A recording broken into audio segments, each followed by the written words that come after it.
দর্শক, ফিরে এলাম বিরতির পর। আমাদের সাথে ছিলেন, আপনাদেরকে জানাচ্ছে মোবারকবাদ। আমরা আলোচনা করছি মুসলিম উম্মার ভ্রাতৃত্ব বন্ধনে রাসূলুল্লাহ সাল্লাল্লাহু আলাইহি ওয়াসাল্লামের শিক্ষা। এ সম্পর্কে আলোচনা করতে গিয়ে আমরা অনেকগুলো বিষয় নিয়ে আলোচনা করেছিলাম যে কেন আমাদের এই ভ্রাতৃত্ব বন্ধন হচ্ছে না, আমরা কেন বিচ্ছিন্ন হচ্ছি। এবার আমরা জানবো মোহতারামের কাছ থেকে যে মোহতারাম, আপনি তো কয়েকটি কথা বলছেন যে আমাদের ইমানি জজবা আমরা বুঝতে পারছি না, বা কুল্লু হিজবিন বিমা লাদাইহিম ফারিহুন, আমরা প্রত্যেকের দলমত নিয়ে আমরা খুশি অবস্থায় আছি। যদি আমরাও যদি বাংলাদেশে কখনো এই ধরনের নির্যাতনের শিকার হই, তাহলে তো কামা তাদিনু তুদানু, যেমন কর্ম তেমন ফল হবে। আমরা এখন যেমন করছি, অন্য মুসলমানরা মার খাচ্ছে, আমরা বলছি আমরা তো ভালো আছি, তখনও তো আমরা এই বিপদে পড়ব। তো এই জন্য তো আমাদের আরও কী করার দরকার, এ সম্পর্কে আপনার কাছে জানবো। আপনিও কথাগুলো গুছাতে থাকেন, এর ফাঁকে আমরা একটু ফোন নিচ্ছি। আসসালামু আলাইকুম। জি দর্শক, আমরা আপনার সাথে আছি, আপনার পরিচয় দিয়ে প্রশ্ন করুন। জি দর্শক, শুনতে পাচ্ছেন? হ্যালো। জি আসসালামু আলাইকুম। ওয়ালাইকুম আসসালাম। আসসালামু আলাইকুম। জি ওয়ালাইকুম আসসালাম ওয়া রাহমাতুল্লাহ। আপু, আপনার পরিচয় দিয়ে প্রশ্ন করুন।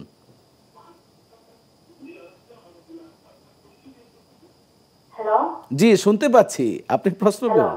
হুজুর, জি আমার একটা প্রশ্ন ছিল যে আমার ব্যাংকে কিছু টাকা আছে কিন্তু আমার বাড়ি ঘর কিছু নেই, আমার কি এটা জাকাতটা ফরজ হবে? আচ্ছা, সেটা কি কোনো ইসলামী ব্যাংকে নাকি অন্য যে কোনো ব্যাংক? না, ইসলামী ব্যাংকেও আছে, অন্য ব্যাংকেও আছে। আচ্ছা, অর্থাৎ ওটার লভ্যাংশ দিয়ে আপনি চলছেন, এই তো? হ্যাঁ, আচ্ছা, মানে আমার বাড়ি ঘর কিছুই নেই। বুঝতে পেরেছি। আপু আমাদের সাথেই থাকুন। জি আচ্ছা, ওকে। জি মোহতারাম, বুঝতে পেরেছেন। আমি যখন জিজ্ঞাসা করেছি, তিনি কথাটি একটু এইভাবে বলছেন যে ইসলামী ব্যাংকও আছে। তার মানে একটা বড় অংশ হয়তো অন্য কোনো ব্যাংকে আছে, ইসলামী ব্যাংকও থাকতে পারে। এই মুহূর্তে তার কোনো অন্য কোনো সোর্সিংয়ের ব্যবস্থা নেই, সেখানে লভ্যাংশ দিয়ে চলছেন। তাহলে এই ক্ষেত্রে তার রিজিকের বিষয়টা কি হবে ইসলামের এই দৃষ্টিতে? কথাটা স্বতঃসিদ্ধ, সবাই সুস্পষ্টভাবে জানা দরকার যে কখনই সুদের সাথে সম্পৃক্ত হওয়া যাবে না। রিজিকের মালিক আল্লাহ সুবহানাহু ওয়া তাআলা। জি ইন্নাল্লাহা হুয়ার রাজ্জাকু যুল কুওয়াতিল মাতিন। মাশাআল্লাহ। তিনি রিজিক দেন। অতএব এই সুদ খেয়ে সংসার বা নিজে চলতে হবে, এই মানসিকতা রাখাও যাবে না, এর সাথে সম্পৃক্ত হওয়া যাবে না। বরং আমরা পরামর্শ দেব এই বোনকে যে আপনি এই সুদী ব্যাংকের সাথে, যার মাধ্যমে লভ্যাংশ থেকে আপনার সংসার চালাচ্ছেন, আপনি এটা ক্যাট আপ করুন। আপনি নিজে ব্যবসা করুন, অথবা ব্যবসার সাথে সম্পৃক্ত হন, অথবা অন্য কোনো প্রসেস, অথবা যে ইসলামী ব্যাংকিং পদ্ধতি আছে সেখান থেকে তিনি কনভার্ট বা ডাইভার্ট করে ইসলামী ব্যাংকে নিয়ে আসুক, জি অন্য ব্যাংক থেকে। জি ধন্যবাদ আপনাকে। বোন যাতে সে বিষয়ে আমল করেন। আপনাকে যে সম্পূরক একটি প্রশ্ন করেছিলাম যে আমাদের এখন আমরা ভালো আছি, কোনো এক সময় তো আমরা এই নির্যাতনের শিকার হব, তখন তো অন্যরাও এইভাবেই করবেন। তাহলে আমাদের এখন এইভাবে এর থেকে আমাদের উত্তোলনের কীভাবে আমরা কি করতে পারি? উত্তরণের পথ হচ্ছে যে ইসলামকে পরিপূর্ণভাবে উপলব্ধি করা। আচ্ছা, মুসলমানের অধিকার সম্পর্কে সে সচেতন হওয়া।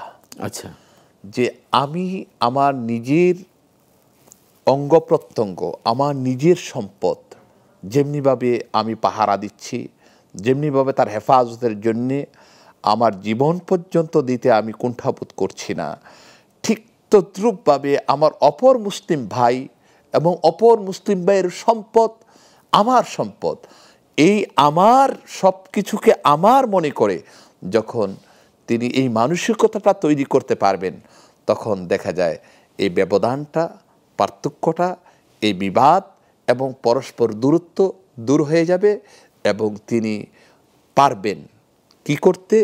মুসলমান ভাইকে সাহায্য করতে, মুসলমানদের এই সম্মানকে পুনরুদ্ধার করতে, মুসলমানের এই সম্পদকে পুনরুদ্ধার করতে। আর আরেকটি বিষয় তো তাকে জানতেই হবে যে পরকাল আল্লাহ সুবহানাহু ওয়া তাআলা আমাদের জন্য রেখে দিয়েছেন।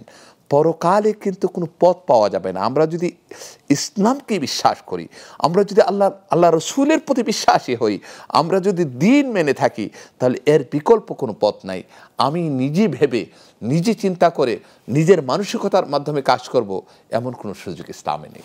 দেখুন, তুরস্কের ইসলামের যেই অধপতন হয়েছিল, দীর্ঘ সময় তারা শাসনের পরে একসময় হারিয়ে গিয়েছিল ইসলামের ইতিহাস থেকে, আবার এখন উজ্জীবিত হয়েছে।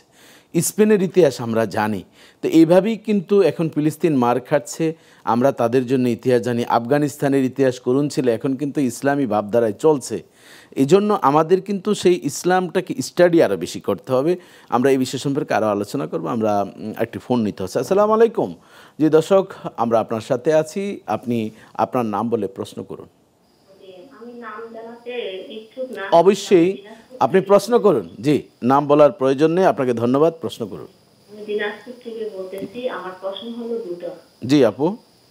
এক নম্বর প্রশ্ন হচ্ছে যে স্বামী স্ত্রী মেলামেশা করার পর আচ্ছা। হয়তোবা 3-4 মিনিট পর স্বামী কিংবা স্ত্রী যদি মারা যায়, তো এটা শানে নজুর বা তারতম্য কি আছে? হুম।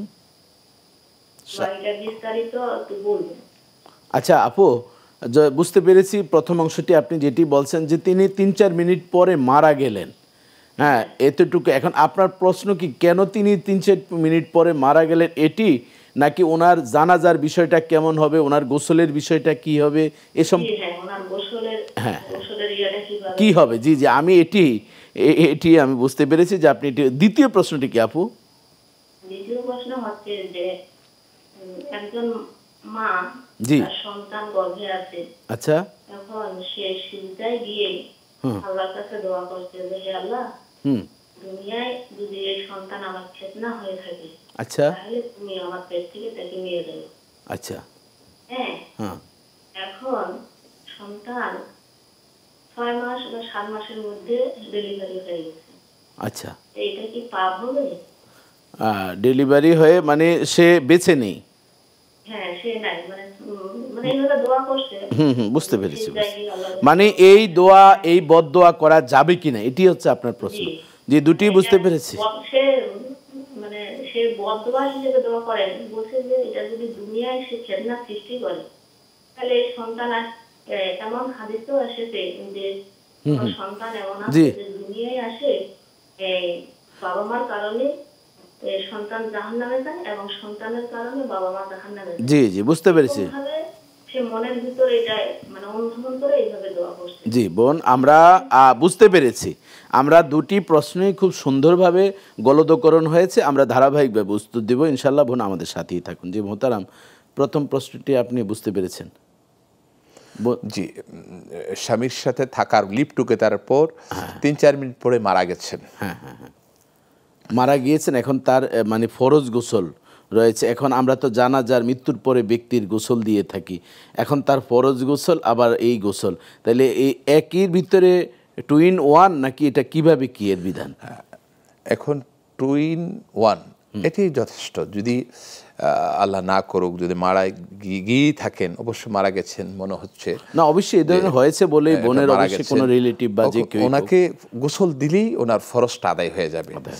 গোসল একবার গোসল, 2বার গোসল দেওয়ার কোনো প্রয়োজন নেই, বরং একবার গোসল দিলেই ওনার ফরজ আদায় হবে, আবার মৃত্যুর পরে যে গোসল দেওয়া হয় তাও আদায় হবে। কারণ ওই যে এক সাহাবীর ইতিহাস তো আপনি জানেন, ওনার স্ত্রী যখন বললেন যে আমার হানজালা রাদিয়াল্লাহু তাআলা, আল্লাহ রাসূল যখন খুঁজতেছিলেন তখন দেখতেছেন যে তাকে আসমানের আকাশের জান্নাতি পানি দিয়েই তাকে গোসল করানো হয়েছে, অথচ শহীদদের কিন্তু কোনো গোসল নেই, তাদেরকে অবস্থা। তাহলে বোঝা যাচ্ছে যে জানাজার যে গোসলটি হবে এটি ফরজ এবং জানাজার দুটি হবে। আর দ্বিতীয় প্রশ্নটি তিনি করেছেন, ওই যে বাচ্চা গর্ভে ছিল, হয়তো মা দোয়া করেছেন যে আল্লাহ অকল্যাণকর যদি সন্তান হয় তাহলে এই সন্তানের কোনো প্রয়োজন নেই, সে নষ্ট হয়ে যাক। ঠিকই 6 মাস পর মা বাবার দোয়া তো আল্লাহ কবুল করেন, ওই বাচ্চাটি গর্ভতেই শেষ হয়েছে। তো এখন বোনের কথা হচ্ছে যে তাহলে একটি বাচ্চাকে তিনি বদদোয়া করেছেন, তাহলে মা কি পাপের ভাগী হবেন কিনা? বা এটা পাপের ভাগীর কোনোই কারণ নেই, বরং আল্লাহ সুবহানাহু ওয়া তাআলার কাছে প্রার্থনা করা, সমস্ত অকল্যাণ থেকে প্রার্থনা করা আল্লাহই শিক্ষা দিয়েছেন। আচ্ছা, অতএব ইন্নামা আমওয়ালুকুম ওয়া আওলাদুকুম ফিতনাহ, সন্তান সন্ততি বা মাল সম্পদ অনেক সময় ফিতনার কারণ হয়, আল্লাহ পাক এর মাধ্যমে তাদেরকে পরীক্ষা করেন। এখন বান্দা যখন আল্লাহর কাছে সুপর্দ করেন, ফয়সালা আল্লাহ পাকের কাছে, তো আল্লাহ যেটা কল্যাণকর মনে করেছেন এই দোয়ার কারণে অথবা এই ইবাদতের কারণে বা দোয়ার কারণে এটা হয়েছে এমন নাও হতে পারে, এটা আল্লাহর ফয়সালা। আর তিনি যে দোয়া করেছেন এই মানসিকতা আল্লাহই তাকে তৈরি করে দিয়েছেন, অতএব এতে তার কোনো গুনাহ হবে না। এতে তার কোনো অপরাধ হবে না, বরং তিনি যে দোয়া করেছেন তার জন্য অবশ্যই যাজা থাকবে। আর 2 নম্বর, এই যে সন্তান মারা গেছে, এটা কি কারণে মারা গেছে, কেন মারা গেছে, এটা আল্লাহ সুবহানাহু ওয়া তাআলা, সেটা আল্লাহ তাআলা ভালো জানেন। দোয়া বদদোয়াটি আমরা না মনে করে আমরা বলবো যে সেটা আল্লাহ তাআলার মাশিয়াতি আল্লাহ তাআলা করেছেন। আচ্ছা, তো এখন আমরা যে বিষয়গুলো নিয়ে আলোচনা করছি, আমাদের এই ইসলামে ঐক্য হওয়ার জন্য আল্লাহ তাআলা তো মোটা দাগে বলছেন ওয়াতাসিমু বিহাবলিল্লাহি জামিউ ওয়ালা তাফাররাকু। এটির আয়াত এই জানি না, আমরা এমন মনে মুসলমান খুবই কম আছি। আমরা বক্তারা ওয়াজের মঞ্চে, খতিব সাহেবরা খতিবদের মঞ্চে বলছেন, লেখকরা লেখনীতে বলছেন, কিন্তু দিন শেষে আমরা দেখা যায় যে এই ঐক্যের আহ্বানটা সঠিকভাবে আমরা পালন করতে পারি না। এটার কারণটা কি? এটার কারণ হচ্ছে যে তার মধ্যে উদারতা নেই, কনজাস্টেড মাইন্ড হয়ে গেছে মানুষ। ওই যে কথাটা আপনি বলছিলেন, কুল্লু হিজবিন বিমা লাদাইহিম ফারিহুন, অর্থাৎ সে যেটা ভালো মনে করেছে, যে সে যেটা একবার বুঝে ফেলেছে, মনে করছে যে এটাই হক আর বাকি সব বাতিল। এই মানসিকতাটা তাকে পরিহার করতে হবে, এবং উলামায়ে কেরামদেরকে এই মানসিকতা পরিহার করার জন্যে তাদেরকে বুঝাতে হবে এবং ইত্তেহাদ ইত্তেফাকের দাওয়াত দেওয়ার সাথে সাথে কাজ করতে হবে মাঠে ময়দানে। এখন আমি এমন কথা বললাম, এমন আলোচনা করলাম, ফাটল তো সৃষ্টি হবেই। এই যে আল ইত্তেহাদু মাল ইখতিলাফ, ইখতিলাফের মাঝেও ইত্তেফাক খোঁজা, এই স্লোগানটি কিন্তু আমরা অনেক আল্লাহর ওলিদের মুখ থেকে আমরা শুনেছি। এই ধরনের মন কিন্তু আমাদের থাকা উচিত। এই জন্যই তো বললাম যে উদারতা। কিছু কিছু বিষয় আছে যে আমরা আপনারা সবাই একমত হব না, একমত হওয়ার প্রয়োজনই নেই। সবচেয়ে বড় কথা হচ্ছে একমত হব না, একমত হওয়ার প্রয়োজনই নেই। মাযহাবের মধ্যে দেখা যায় এক মাযহাবের মধ্যে একটা হালাল, আরেক মাযহাবের মধ্যে হারাম, কিন্তু দোনোটা আবার এক বানাতে হবে এমন কোনো দরকার নেই। যেমন রাসূল আকরাম সাল্লাল্লাহু আলাইহি ওয়াসাল্লাম তিনি সাহাবায়ে কেরামদেরকে বলেছিলেন যে লা ইউসাল্লিনা আহাদুকুম আল আসরা ইল্লা ফি বানি কুরাইজা। বুখারী শরীফের মধ্যে যে হাদিসটা আসছে, বনি কুরাইজার মধ্যে ছাড়া তোমরা আসর নামাজটা আদায় করবে না, সেখানে যে পড়বে। তো সাহাবায়ে কেরামদের কিছু সংখ্যক লোক দেখা যায় রাস্তার মধ্যে নামাজের সময় হয়ে গেছে, বেলা ডুবে যাচ্ছে বা চলে যাচ্ছে, নামাজ পড়ে ফেলেছেন। আর কেউ বলছেন না, নবী সাল্লাল্লাহু আলাইহি ওয়াসাল্লাম বলছেন সেখানে যে নামাজ পড়ার জন্যে, আমরা এখানে নামাজ কেন পড়বো? আর কিছু সংখ্যক লোক সেখানে যে নামাজ পড়েছেন, তাহলে এখানে দ্বন্দ্ব হয়ে গেল দুটো, অর্থাৎ দুইটা ডিভাইডেড হয়ে গেল। ওয়ালাম ইউআন্নিফ ওয়ালাম ইউআতিব আহাদান, নবী সাল্লাল্লাহু আলাইহি ওয়াসাল্লাম দুইজনের একজনকে কোনো তিরস্কার করেন নাই। অর্থাৎ এর মধ্যে একটা উদারতা সৃষ্টি করেছেন যে ঠিক আছে, তোমরা পড়ে ফেলেছো, তোমরা সেখানে যে পড়েছো, হুবহু হুকুমটা পালন করেছো, তাও যথেষ্ট।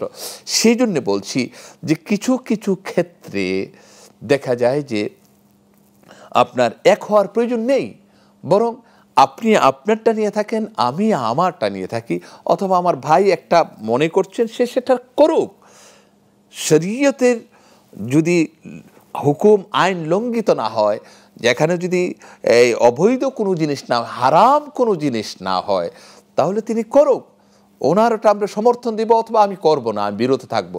উদারতা থাকতে হবে, ঠিক আছে। আমরা কিছু কিছু বিষয় আছে সেখানে যে অবশ্যই ইত্তেহাদ থাকতে হবে, ইত্তেফাক থাকতে হবে। যেমন মুসলমানদের আজকের এই যে অবস্থা ফিলিস্তিনের ব্যাপারে, এখানে আর ইখতিলাফের কোনো সুযোগ নেই। এটা অবশ্যই ঈমানি জজবা, কালেমা গো মুসলমান হিসেবে ইখতিলাফের কোনো সুযোগ নেই। এটা আমরা আমলের ক্ষেত্রে যে আপনি কিছু ইখতিলাফ করেন, মাসালার ক্ষেত্রে যে আপনি কিছু কিছু ক্ষেত্রে ইখতিলাফ করতে পারেন, এখানে সে ওসাত ইসলাম দিয়েছে।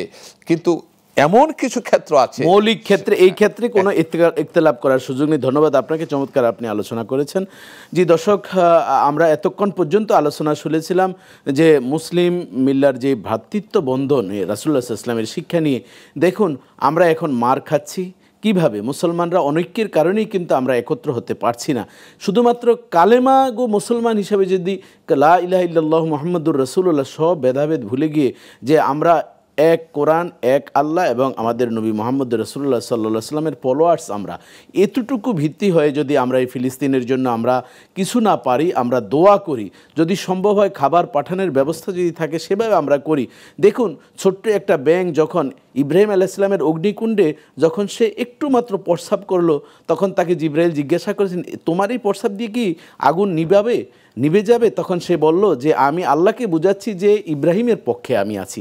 এজন্য ইসরায়েলি যেই পণ্যগুলো আমাদের দেশে রয়েছে, আমি নাম বলে কাউকে খাটো করব না, আপনাদের নেটে সার্চ দিয়ে দেখবেন ইহুদিদের যে পণ্যগুলো আমাদের দেশে এখন আমাদের ঘরে ঘরে মা বোনদের কাছে, আমাদের সন্তানদের কাছে আছে, এই পণ্যগুলো অন্তত আমরা বর্জন করি, আমরা বুঝিয়ে দিই আমরা আল্লাহর পক্ষে আছি, আমার নবীর ঘোষণার পক্ষে আছি, আল মুসলিম ও আখুল মুসলিম, আমরা এক মুসলমান আরেক মুসলমানের ভাই।